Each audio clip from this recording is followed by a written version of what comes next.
Vaše ekscelencije, vaše eminencije, draga braćo, drage kolege vjeroučitelji, Esselam aleikum, šalom aleihem i dobar dan. Velika mi je čast što mogu prisustvovati ovome veličanstvenom skupu vjeroučitelja. Ovo je prvi put za ovih 20 godina da se skupila tolika grupa kolega, dragih kolega, koji rade jedan bezgranično važan posao. Svi znamo koji je to posao. Ja vam u ime Jevrejske zajednice i u svoje lično ime želim veliki uspjeh, napredak.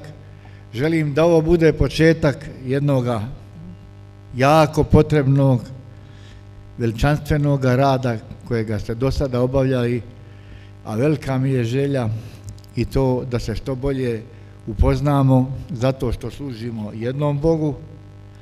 Mi smo predstavnici i tumači monoteističkih vjera, 4 vjere koje su u našoj dragoj nam jedinoj Bosni i Hercegovini, našoj domovini, uvijek postojale stotinama godina.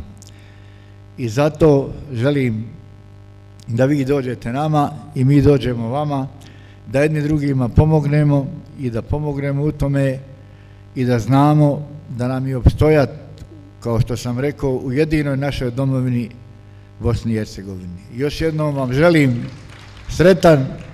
sretan rad i sretan budući rad. Hvala.